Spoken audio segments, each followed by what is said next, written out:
श्रुती पाटील तुमचं स्वागत करते माझ्या चॅनलमध्ये। आपण आहोत डहाणू येथील श्री गजानन महाराज मंदिरामध्ये। आज आहे 2 फेब्रुवारी। 1 फेब्रुवारीपासून जो आहे इथे गजानन महाराज प्रकट दिनाचा उत्सव सुरू झालेला आहे आणि आज आहे गुरु प्रतिपदा।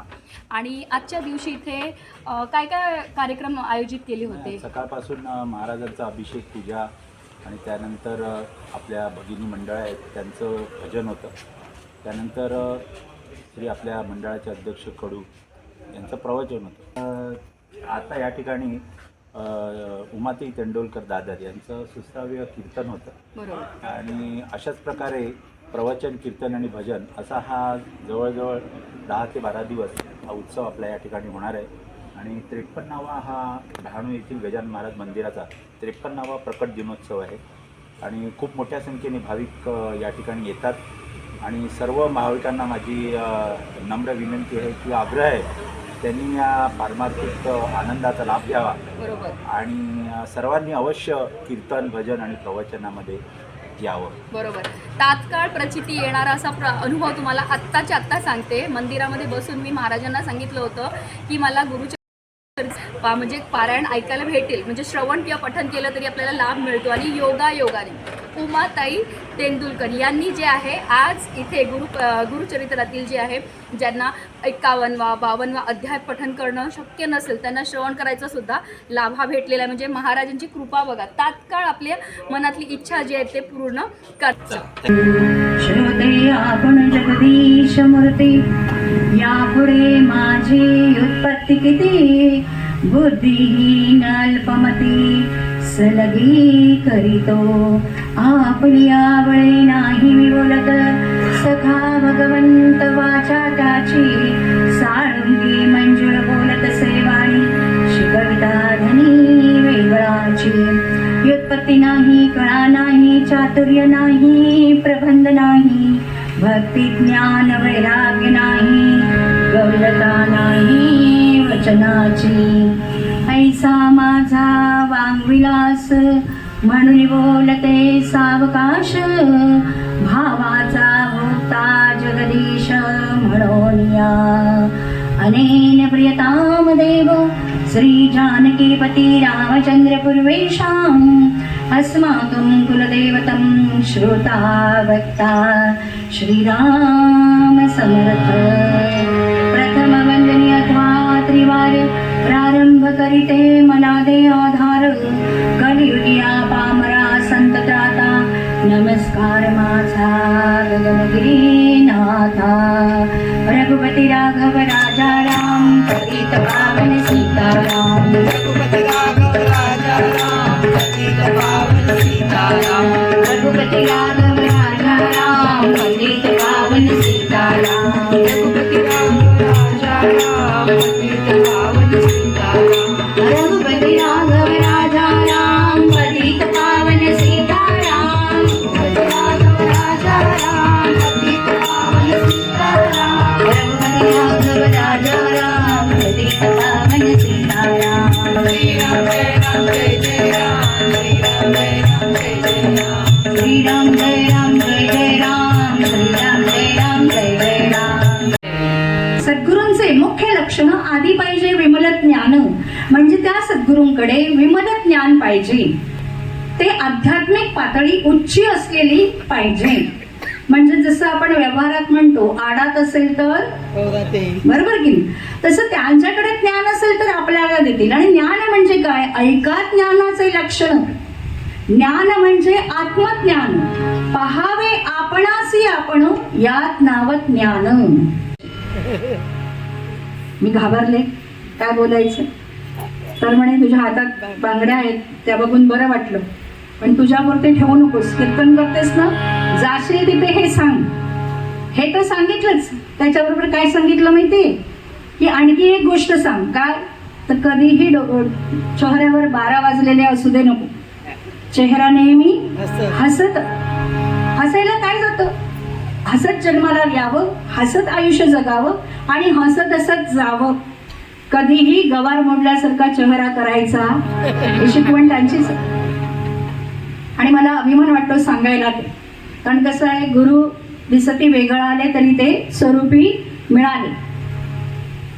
योगियांच्या खुणा जाणते ते योगी, इतर भोगती सुख दुःख, पाण्यामध्ये मासा निद्रा करी कैसा, जावे त्याच्या वंशा तेव्हाची कळे.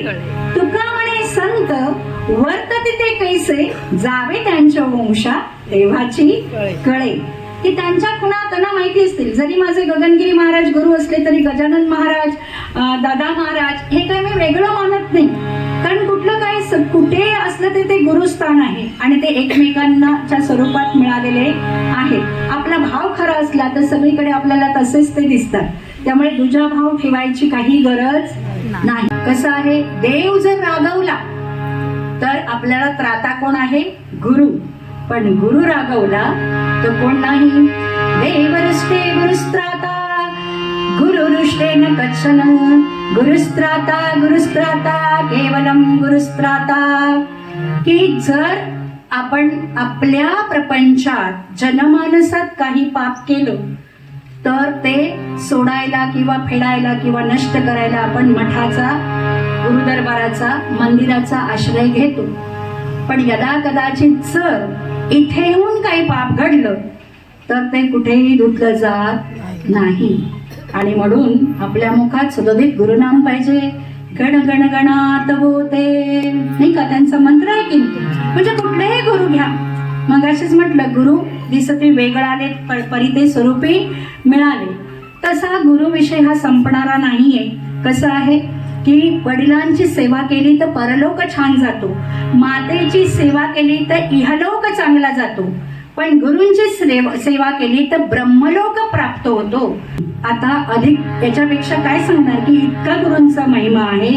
ज्यांच्यावर गुरुने दया केली त्याचं कोट कल्याण झाल्याशिवाय राहिलेलं नाही. पूर्वरंग पद्यामध्ये आपल्याला पूर्णानंद स्वामी सांगतात,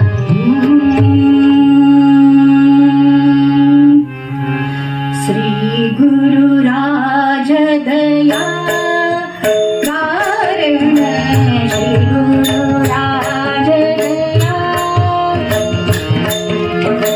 भवत मनाशक विद्वानुहा, भवत मनाशक विद्वानुहा, यावया दया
यथामती वर्णन करीतो, श्रवणी असावी वाचा, अवधूत चिंतन श्री गुरुदेव दत्त. श्री गुरुचरित्र श्री गंगाधर सरस्वतींनी लिहिलं. श्रीपाद श्री वल्लभ पहिला अवतार आणि श्रीमंत सरस्वती दुसरा अवतार. म्हणजे पहिलं दत्तप्रभूंचा अवतार जो मार्गी प्रदोषकाळी मार्गशीर्ष महिन्यात पौर्णिमेच्या दिवशी प्रदोष काळात बुधवारी जन्म झाला. अवतारी जन्म कोणाचा? दत्तात्रय प्रभूंचा. आणि या अवताराला मुख्य म्हणजे का सर्वश्रेष्ठ आहे तर ह्या अवताराला समाप्ती नाही. जसे 24 अवतार भगवंताचे सांगितले, किती? आपल्याला फक्त 10 माहिती आहे कारण ते शास्त्र मान्य आहे म्हणून 10. त्यात आपण पाहतो मत्स्य कुर्म वराह निक वामन नरसिंह परशुराम राम श्रीकृष्ण बुद्ध आणि कलंकी हे आपण 10 अवतार प्रचलित आहे आणि मुख्य म्हणजे शास्त्र मान्य आहे. पण भगवंताचे 24 अवतार झाले. त्या 24 अवतारात अनेक भगवंताचे अवतार झाले आणि त्यात हे दत्त अवतार या अवताराला कधीही समाप्ती नाही. बाकीचे अवतार झाले जे झाले कार्य झालं समाप्त. म्हणजे 2 जलचर 2 वनचर 2 ब्राह्मण 2 राजा कलंकी बौद्ध अवतार लिया भक्त जनों के काजा. म्हणजे असं लक्षात नाही राहिलं तर असं लक्षात ठेवायचं. 2 जलचर मत्स्य कुर्म नाही का.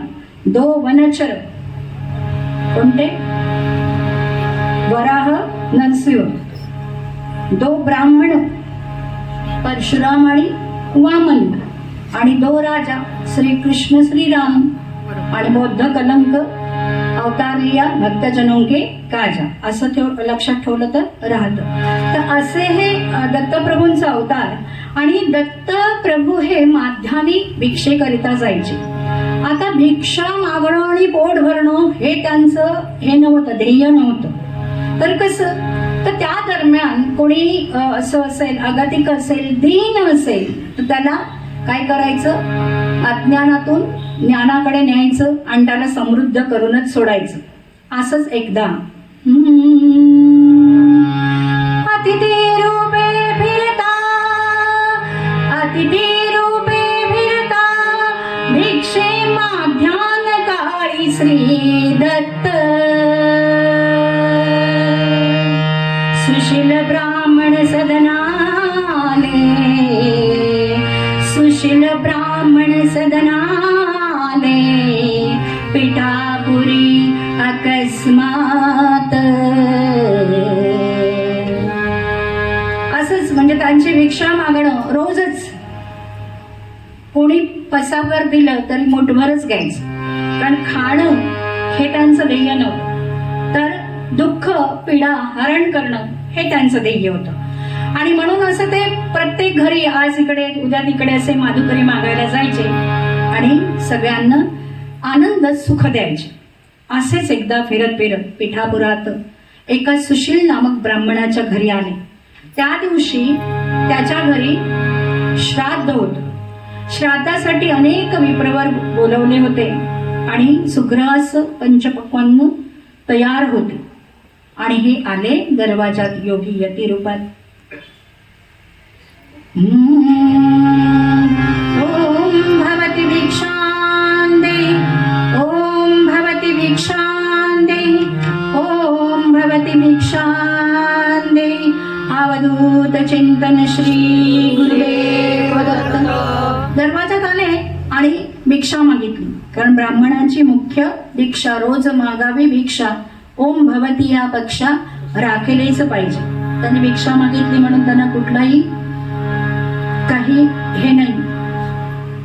तर अशा प्रकारे ते आवाज ऐकून त्या सुशील ब्राह्मणाची स्त्री हातात भिक्षा घेऊन आली आणि एकटक त्या यतीकडे पाहत राहिली. तिच्या मनात वात्सल्य उत्पन्न झालं की किती सुंदर आहे गोंडस बाळासारखे. माझे बाळ असते तर मनात तिच्या असं आलं. आणि ती अशी एकटक पाहत राहिल्यामुळे ते यती म्हणाले माते भिक्षा वाढताय ना. तेव्हा भानावर आली. हो म्हणे काय म्हणालात माते. त्यांनी विचार केला की सहसा ज्यांच्यासाठी बोलवलं त्याला दिल्याशिवाय दुसऱ्याला देता येत नाही. पण ही कशी होती पतिपरायणा होती सुशील होती सत आचारी होती. जे म्हणजे कसं आहे ज्याच्या घरची स्त्री नीट त्याच्या घरी सोन्याची वीट. आता ह्याच्या पलीकडे काही सांगत नाही असो. तर त्यामुळे त्या अतिथी आलेल्या थांबून आपल्याला भिक्षा वाढली म्हणजे हे प्रसन्न झाले.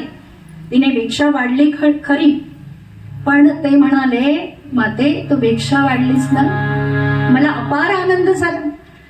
तुझ्या दारात अतिथी असताना माझा विचार केलास तेव्हा माते माग तुला काय पाहिजे. काय सांगतायत यती की माग तुला काय पाहिजे.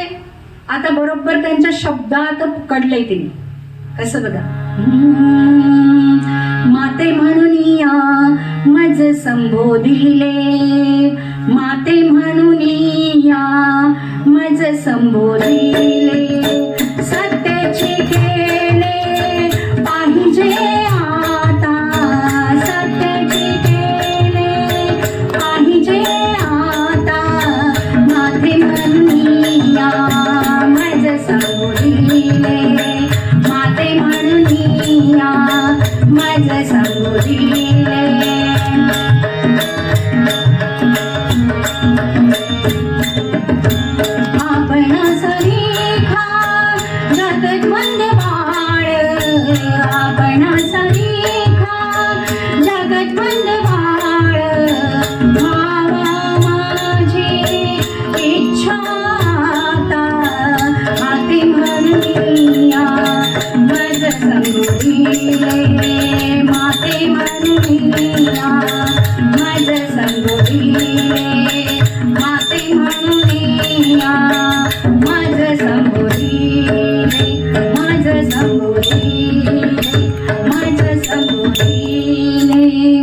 ती म्हणाली, आता आपण काय म्हणालात, माते म्हटलात ना, मग सत्तेची केले पाहिजे आता, का तर आपणासारखा जगतवंत बाळ व्हावा ही इच्छा माझी. जर प्रसन्न झाला असाल तर तुम्ही माझे बाळ व्हा, तथास्तु म्हणाले.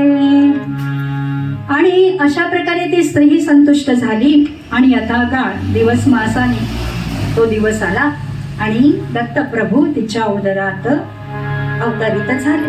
म्हणजे आपला जन्म होतो, संत आणि देवांचा अवतार होतो. आपल्या घरात कधी अवतार होणार नाही. पंढरीनाथ भगवान की जय. हे नाही असं नाही, पण कसं आहे, ज्याच्या घरात तप म्हणजे जे नामस्मरण करतात, दान धर्म करतात आणि कित्येक पिढ्यात सेवा गुरूंची असते किंवा देवाची, तेव्हा जाऊन देव अवतरित होतो. आणि म्हणून जसं आपण म्हणतो तप केलं पाहिजे. मग काय होतं, तप शब्द उलटा करा, काय होतं, पत वाढते आणि तेव्हा भगवंत येतात अवतार. आणि असे आता ते 5 वर्षाचे झाले, मौंजी बंधन केलं, भिक्षा घातली, वाढली मातेने. आणि असं हळूहळू मोठे झाले, लवकर मोठे केले पाहिजे नाही का. पंढरीनाथ भगवान की जय. तुमच्या अवताराला न्याय दिला पाहिजे नाही का. असं जर आजचा आहे दिवस. आणि 16 वर्षाचे झाले आणि योग्य वेळी योग्य म्हणजे तेव्हा हे योग्य वेळ म्हणजे विवाहाचा. मग आई वडिलांना वाटायला लागलं की आता योग्य ती वेळ आली तर या बाळाचं 2चे 4 करावे. आणि हे जेव्हा त्यांच्या कानावर आलं, ज्या यतीने त्यांच्या उदरात जन्म घेतला तो संसारात रमण्यासाठी नाही, जगाचं कल्याण करण्यासाठी त्यांनी अवतार घेतला, एका संसारात रमणार. मग त्यांच्या मनात आलं, तीर्था जावे स्थळी शांतत बैसावे, तीर्था जावे स्थळी शांतत बैसावे, इच्छा झाली आज मनास, इच्छा झाली आज मनास, आज्ञा द्यावी मज जाण्यास, ऐकून दुःख जनक जननीस, ऐकून दुःख जनक जननीस, काय बरे नामे स्थळी शांतत बैसावे, तीर्था जावे स्थळी शांतत बैसावे. तीर्था जावे स्थळी शांत तपा बैसावे. योग्याची भूमिका तर होतीच. ते संसारात रममाण होणारे नव्हते. आपण संसार वाढवायला महत्व देतो आणि संत सद्गुरू सज्जन हे संसार नष्ट व्हायला महत्व देतात. आणि म्हणून तर तुकाराम महाराज म्हणाले, बरं झालं देवा बाईला मेली, बरं झालं देवा दिवाळ गेलं. आता कुणाला स्त्री गेली तर आनंद होईल का? नाही. तर तशा अर्थाने नाही, तर मायापाश सुटले. कितीतरी संतांच्या हकीकत अशा आहेत बघा की जन्माला आले, बंद सुटले, आई वडील गेले. कारण का? तर माया त्याच्यापासून निवृत्ती, तेव्हाच भगवंत भेट. हे जग सगळं दृश्य अदृश्य सगळं माया, आणि त्या मायेत आपण गुरफटलो तर तिथून बाहेर येत नाही, आणि ती माया कळतही नाही. कधी कळते? हातातून सुटते तेव्हा. कौसाला तेव्हाच कळली ना. पंढरीनाथ भगवान की जय. तरी शांत तपा बैसावे. आणि त्याने सांगितलं, आई स्त्रिया कशा असतात? माझ्यासारख्या, तुझ्यासारख्याच. म्हणजे एक योग स्त्री वाचून माझ्या सगळ्या माता. तेव्हा मी काय थांबणार नाही, मला आज्ञा द्या. एक आंधळा आणि पांगळा असे 2 पुत्र होते. ती म्हणाली, बाळा आमचं काहीच अधिकार नाही का रे की आपल्याकडून अपेक्षा करणं? तर म्हणे, काय अपेक्षा आहे? आमच्या म्हातारपणी आमचा सांभाळ कोण करणार? आणि म्हणून ह्या बाळाने एकटक त्या दोघांकडे पाहिलं, फक्त नेत्र कटाक्ष, आणि त्यांच्यात इतका बदल झाला. एक आंधळा पांगळा त्यांचे व्यंग गेले आणि ते ज्ञानाने प्रकाशित झाले. आणि आता माता पित्याने सांगितलं, आता चिंता नको, कारण हे 2 पुत्र आहेत ना आपले, ते आपली काळजी सर्वदा घेतील. आता तरी आज्ञा द्या. आता कसंही असलं, कितीही पुत्र असले तरी ते चांगले झाले म्हणून ह्याचा काय विरह त्या मातेला होईल का? पिता एक वेळ दगड ठेवतील पण मातेला, पण ते काही संसारात थांबणारे नव्हते. त्यामुळे आज्ञा घेऊन ते निघाले. आणि जिथे जावं तिथे तपस्या करावी. कुरवपूरला आले, तिथे गंगा स्नान करताना त्याने पाहिलं की एक पुत्राला घेऊन माता आली आणि ती आत्मघात करायला उडी घेणार. तेव्हा तिष्ठ तिष्ठ म्हणाले. आता ती स्त्री म्हणते, काय म्हणते की लोक जगायला देत नाहीत हे अनुभव आतापर्यंत घेतला. काय म्हणते? लोक जगायला देत नाहीत तो अनुभव आतापर्यंत घेतला, पण आता लोक मरायला सुद्धा देत नाही हा आता अनुभव आला. म्हणजे आता ती आत्मघात करायला गेली होती की नाही, तर म्हणे कोणी मरायला देत नाही मला, हे कसं काय? म्हणून मागे वळून बघते तर सुंदर यती चरणाला धावत येऊन लागली आणि म्हणाली, कशाला मला अडवलं? ते म्हणाले, बाई आत्महत्या करणं दूरच, पण आत्महत्या मनात येणं हे सुद्धा मोठं पाप आहे.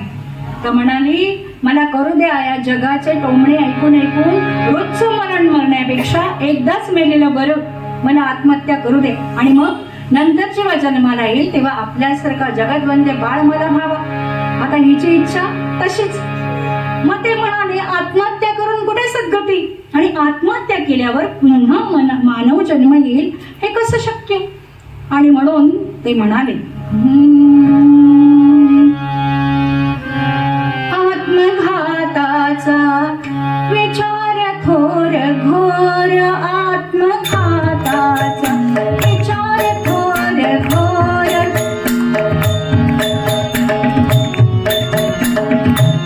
पुत्र प्राप्तीचा सोडणे विचार, पुत्र प्राप्तीचा सोडणे विचार, करून घ्यावा, करून घ्यावा, करून घ्यावा, उद्धार याच देई, पुत्र होईल मज सम दिव्य देही, पुत्र होईल मज सम दिव्य देही. आत्मघाताचा ते म्हणाले, ओ बाई आत्मघात करणे दूरच, पण विचार मनात आला तरी ते पाप आहे. पुत्र प्राप्तीचा सोडणे विचार म्हणजे आत्मघात करून पुन्हा मनुष्य जन्म येईल आणि नंतर पुत्र होईल हा विचार सोडून द्या. ते म्हणाले की कसं आहे की येही नरदेहाचे निकारणे, सच्चिदानंद पदवी घेणे, ऐसा अधिकार नारायणनी कृपावलोकने दिधला, की याच देहात परमेश्वर प्राप्ती आहे, तेव्हा करून घ्यावा. उद्धार याच देही, की आत्मघात करून काही मिळणार नाही, याच देहात उद्धार करून घ्यावा, तरच मग नंतर माझ्यासारखा पुत्र येईल. गेही म्हणजे तुमच्या घरात येऊ शकतो, पण आज आत्महत्या केली तर त्यासारखं दुर्दैव दुसरं नाही. मग ती म्हणाली, हा मतिमंद पुत्र आहे, त्याच्यामुळे पती माझे नाही येत, येता जाता ठोवणे मारतात, रोजचं मरण मरण्यापेक्षा त्याला घेऊनच मरत होते. आता ही जी श्रद्धा बसावी म्हणून अगदी दयाद्र नेत्राने त्या बाळाकडे एकटक पाहिलं आणि त्याला सज्ञान केलं. वेद बोलू लागला तो हा, वेद बोलू लागला. म्हणजे जो मतिमंद होता, गतिमंद होता, तो यांची कृपा झाल्यावर वेद अस्खलित बोलू लागला. आणि ते पाहिल्यावर आता ह्या स्त्रीची श्रद्धा बसली, तिला आशीर्वाद दिला. नंतर एक रजक, त्यालाही सांगितले पुढच्या जन्माला, तो होता परीट रजक, तर त्याला सांगितलं पुढच्या जन्मात तू राजा होशील. आणि ते अश्विन वद्य द्वादशी, आज काय आहे, माघ वद्य प्रतिपदा, आणि ती काय होती, अश्विन वैद्य द्वादशी. त्या दिवशी गंगेमध्ये ते जे आत गेले ते तिथेच त्यांनी आपलं म्हणजे समर्पण केलं आणि गुप्त झाले. म्हणजे देह ठेवला म्हणून गुप्त झाले. आणि ते जे गुप्त झाले ते मग लाडाचे कारंजे, ज्याच आपण ऐकतो, तिथे माधव नावक एक शिवोपासक होते. आणि ह्या ज्या स्त्री प्रदोष व्रत त्यांना जे सांगितलं करायला ते ते आयुष्यभर केलं. आणि मग त्यांना जेव्हा देह ठेवला तेव्हा त्या गावात जन्माला आल्या आणि माधव नावाच्या त्या ब्राह्मणाशी तिचा विवाह झाला. आणि जसं या यतीने आशीर्वाद दिला होता तसं त्यांना ते बाळ जन्माला आलं. पण बाळ जन्मता क्षणी ओमचा उच्चार केला. त्या बाळाचं नाव नरहरी ठेवलं. काय ठेवलं नाव, नरहरी. आता हे बाळ वाढू लागलं, सगळं काही तो व्यवहार करत होता, पण त्या ओम व्यतिरिक्त काहीही बोलणार नाही. किती वर्ष, 1 वर्ष गेलं, 2 वर्ष गेली, 3 वर्ष गेली, अशी 7 वर्ष. आई तळमळू लागली, म्हणाली एकदा तरी बाळा आई म्हण, एकदा तरी. आता ह्या पती पत्नी रोज बोलणं व्हायचं, काय असं पाप केलं की बाळ बोलत नाही. 7 वर्षाचा बाळ नरहरी तो, 7 वर्षाचा बाळ नरहरी तो, चमत्काराते संशया हरी तो, चमत्काराते संशया हरी तो, लोहपत्ता निमिषात हेम झाले, लोहपत्ता निमिषात हेम झाले, चमत्काराते भक्तजना केले, चमत्काराते भक्तजना केले. 7 वर्षाचा बाळ नरहरी तो, चमत्काराते संशय हरित. म्हणजे आपल्याला माहिती आहे बाळ का बोलत नाही, सांगा बघू, चुकलं तरी चालेल, बाळ का बोलत नाही. बघा लहानपणी पाण्याला घुंगूर आणून ठेवतात, किंवा बघा घुंगूर घेऊन इकडे वाजवून बघतात. जर बघितलं तर बाळ ऐकू येते, त्याला बोलणं का होत नाही, ऐकू येत नाही म्हणून. मग इकडे वाजवून बघतात, मग ते बाळ तिकडे बघतं, मग म्हणतात त्याला ऐकायला येतं, नाहीतर मग वैद्याची तपासणी. तर कसं आहे, ऐकू येत नाही म्हणून बोलत नाही, तर चमत्काराते संशय हरितो, की हाय संशय नाहीसा. कारण प्रत्येक गोष्ट काय बोललं सवरलं तर त्याला कळायची आणि तसं तो वर्तणूक करायचा. आणि एक दिवस काय केलं की खलबत्ता घेतलाय आणि सगळ्याचा पसारा करून ठेवलाय आणि सारखा तो खलबत्ता कुठतो. तसं आपण कसं ओरडतो ना मुलांना, काय हे लावलं सरी, किती पसारा, कधी उचलू, कळत नाही का तुला, मी फार वैतागले, दमले मी. असं म्हटल्याबरोबर आईला सांगितलं थांब, मौन व्रत, बोलणे नाही. ओंकार जो बोललाय जन्माला आल्यावर, नंतर बोलणं नाही. किती वर्ष, 7 वर्ष. ते म्हणे थांब जरा, आणि 1 त्या खलबत्त्याकडे बघत राहिले. लोहबत्ता निमिषात हेम झाले. तो खलबत्ता सुवर्णाचा झाला. ब म्हणाल बाई 1,60,000 आहे आणि काय. आणि ते बघितल्यावर तिला कळलं की आपण जे बोलतो ते ह्याला कळतंय, म्हणजे ऐकायला येतंय. मग ती आपल्या पतीला झालेलं सगळं सांगितलं, असं झालं, असं. तो लोखंडाचा खलबत्ता कसा झाला, सोन्याचा झाला. मग त्या माधवाने आपल्या पतीला सांगितलं जर असं सगळं त्याला ऐकायला येतं म्हणजे तो बोलू पण शकतो. का बोलत नाही? तू आई आहेस ना, प्रेमाने जरा एखाद्या दिवशी विचार. आणि म्हणून आईने एक दिवस विचारलं,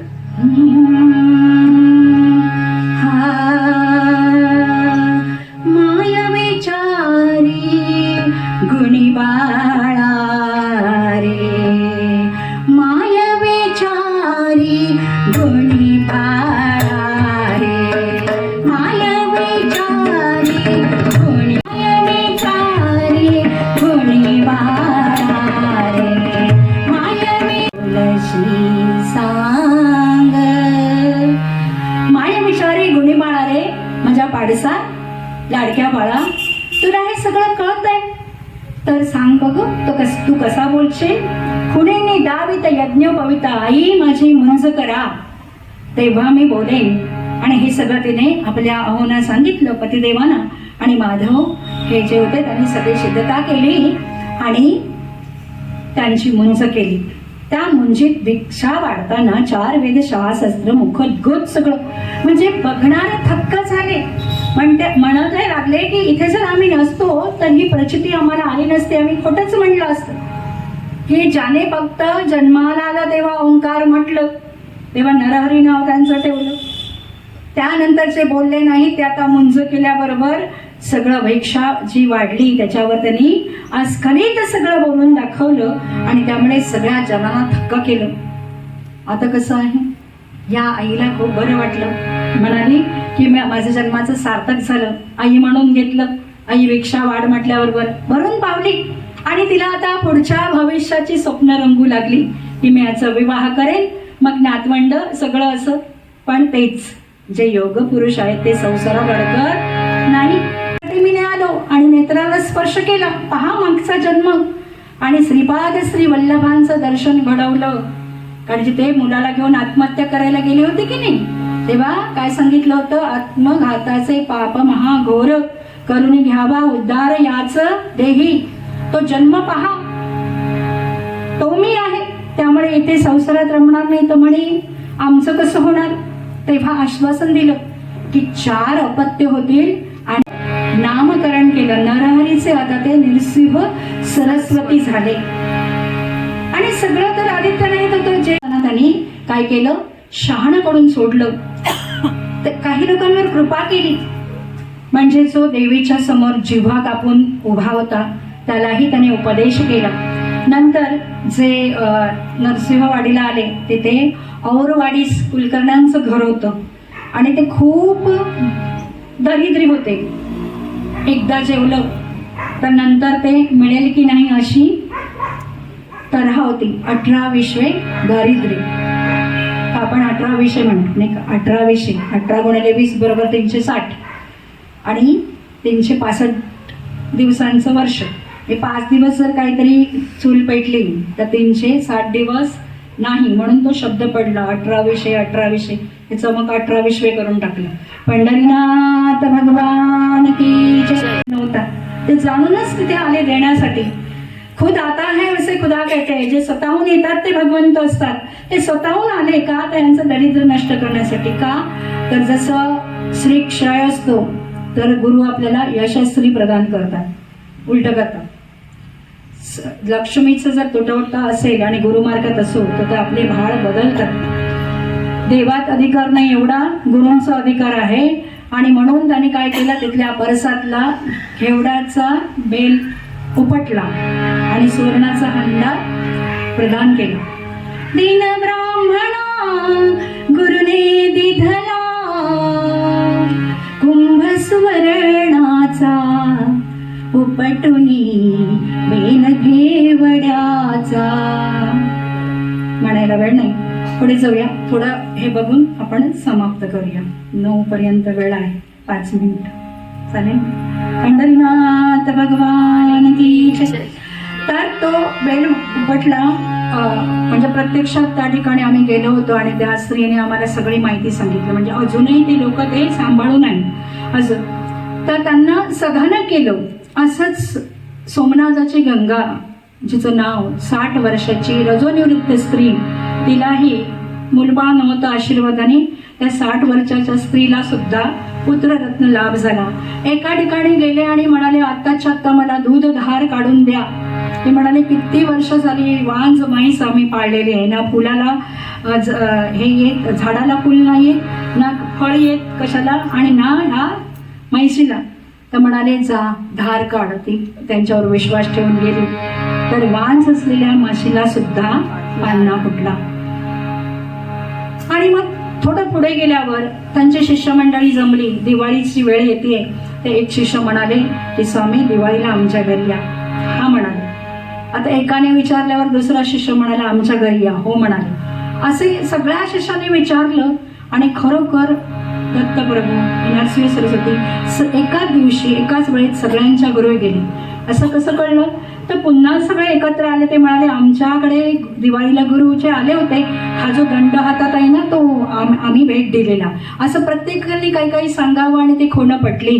म्हणजे गुरु हे कसे असतात बघा. एका ठिकाणी त्यांचं येणं आणि या पृथ्वीतलावर वावरणं हा विहार संचार आहे. ते कशासाठी येतात की जगाचं दुःख हरण करण्यासाठी.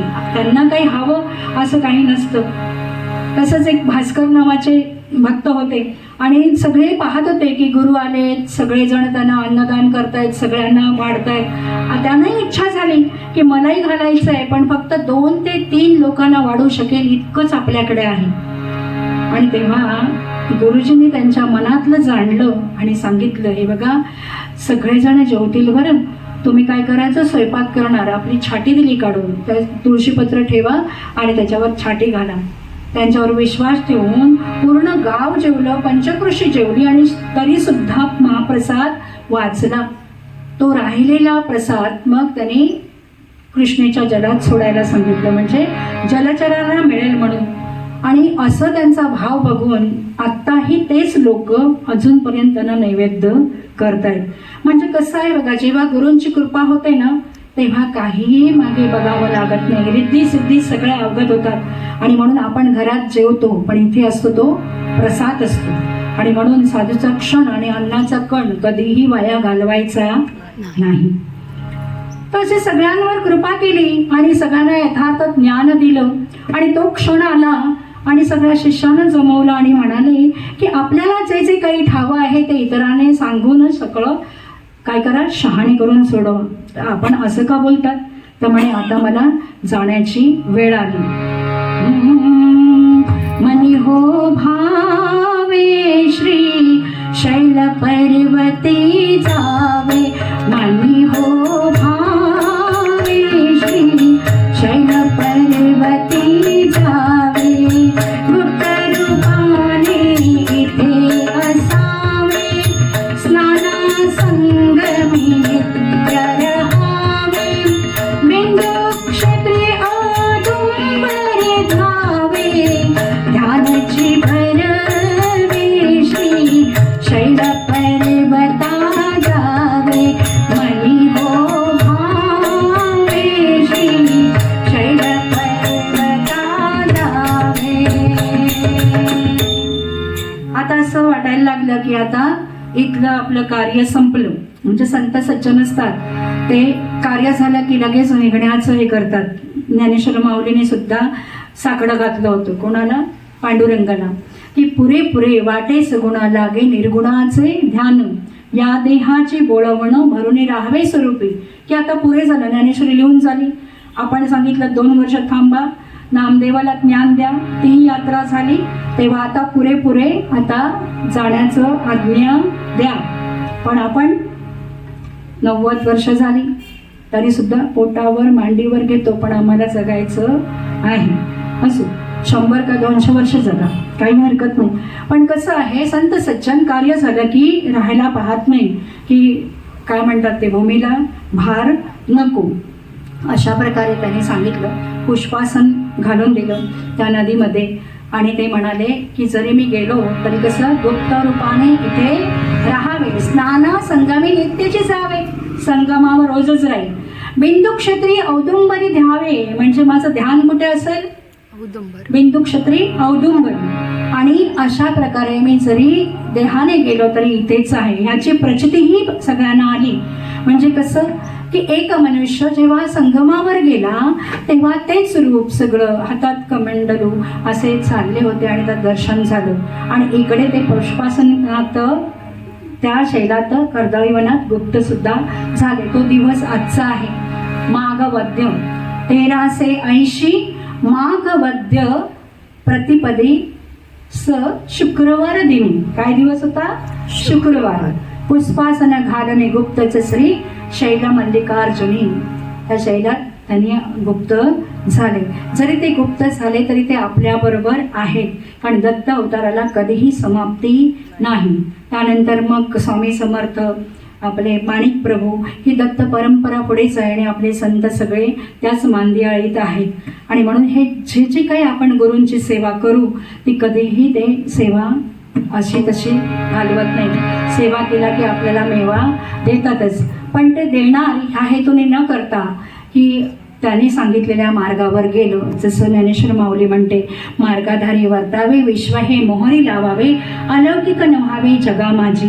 की संत सज्जनाने जो मार्ग घालून दिला, आपल्या दादांनी आपल्या सर्वांना जे सांगितले तसं आपण करून जर पुढे गेलो तर खऱ्या अर्थाने हा सोहळा आपण साजरा करतो असं होईल. संत गजानन मठ डहाणू आगर हे सगळे विश्वस्त समिती, सेवेकरी, भक्त मंडळी सगळ्यांना नमस्कार. जसनताईचे विशेष आभार की दादांच्या त्या लाडक्या भक्त आहेत. आपल्याला सगळ्यांना माहिती आहे, आपणही सगळे लाडके भक्त आहात आणि दादांनी सांगितल्याप्रमाणे उत्सवात म्हणा किंवा एखादी सेवा आपल्याला असते, हे आपल्यावर असलेलं दादांचं प्रेम.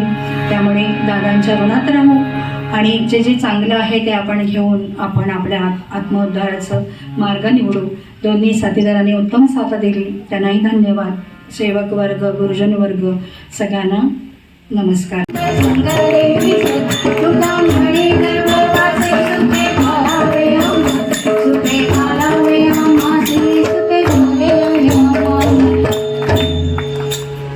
जय गजानन घ्यायची. मी बोलते 2 मिनिटं आणि मारते. ताईंनी जे आख्यान सांगितलं ते आज माघवद्य प्रतिपदा या निमित्ताने खूप सुंदर सांगितलं. मला सहज आठवण आली, गजानन दादा इथे आहेत. दादांनी सुद्धा एका वेळेस 2 रूप धारण करून खाली गजानन दादा आणि वरती सौ बहिणी दोघांचंही सांत्वन समाधान केलं होतं. आणि त्यावेळेस सुदैवाने मी उपस्थित होते. म्हणजे मला असं कीर्तनात मध्ये मध्ये सांगायला काहीतरी पाहिजे म्हणून बहुतेक उपस्थित होते. पण दादांनी एका वेळेस 2 रूपं घेतलेली. वरती पण दादा होते आणि खाली पण होते. मी जेव्हा वहिनींना म्हटलं की आपण खाली जाऊया, दादा म्हणजे इतक्यामध्ये वहिनी म्हणाले चालेल आपण खाली जाऊया, कारण दादांना भेटूया, म्हणजे यांना सांगू ते वरती येतील. आम्ही खाली गेलो तोपर्यंत गजानन दादा म्हणाले मला सुद्धा दादा भेटले. म्हणजे आम्ही आत्ता बोलतच होतो, इथे बोलत होतो, मग वरती सुद्धा दादा होते. म्हणजे एका वेळेस त्याच प्रसंगी त्याच दिवशी, असं नाही की बाबा वेगवेगळ्या ठिकाणी, तिथेच वरती आणि खालती दादांनी एका वेळेस 2 रूप धारण करून समाधान शिष्यांचं किंवा भक्तांचं कसं करावं, तर अशी थोर विभूती ज्यांच्या जवळ आपल्याला राहण्याचं भाग्य लाभलं, ज्यांच्या निमित्ताने अशा मोठ्या क्षेत्रामध्ये आपण ते कार्य करण्याचं भाग्य आपल्याला लाभलं, तर हे भाग्यवंताचंच लक्षण आहे. आज गुरुप्रतिपदा आहे गुरूंची, म्हणून एक दादांचा अनुभव सांगतो की दादा हे स्वामीरूप कसे आहेत. म्हणजे ते पण एक आला होता अनुभव की सफाळ्याला त्यांच्याबरोबर मोठा फोटो असतो आणि पादुका असतो. तर आम्ही गेलो होतो बरोबर इथनं, आम्ही 12च्या ठोक्याला त्याच्या घरीच होतो, दादांना मी घरी गेलो होतो. तर तिथे गेलो, दर्शन वगैरे झालं. तर त्यांच्या बरोबर जे आले ते त्यांनी मला बाजूला घेतलं. म्हणजे तुमचे जे महाराज आहेत ते हे म्हणे स्वामीरूपच आहेत. तर म्हटलं काय झालं, तर म्हटलं नाही, आमचं मोठा फोटो जो येणार होता तर ती गाडी आमची बिघडली, तर आम्ही तो मोठा फोटो काय आणू शकलो नाही. तर म्हणे नुसत्या पादुकाच आणल्यात. पण मला स्वप्नात आलं म्हणे रात्री की हरकत नाही, फोटो जरी नसला तरी मी तिकडे 12 वाजता हजर आहे. म्हणजे मी पूर्वी पहिले स्वामी समर्थांचं करायचो, मला पण त्याच्यातून बोध मिळाला की स्वामी समर्थांचं तू करतोयस पण ते पण मीच आहे म्हणजे. आणि त्यांनी सांगितलं की हे तुमचे गुरुजी ते स्वामी रूपच आहेत म्हणे, असं आहे. समर्थ सद्गुरू श्री गजानन महाराज. तमेव वाळिन मने नमः तमेव माता पिता तमेव तमेव बंधू सखा तमेव तमेव विद्या तमेव तमेव सर्वं मम देव देव आयेन वाचा मंगलात्मा वा कंठी स्वा करोमि यत् सकल परस्मै नारायणाय समर्पयामि.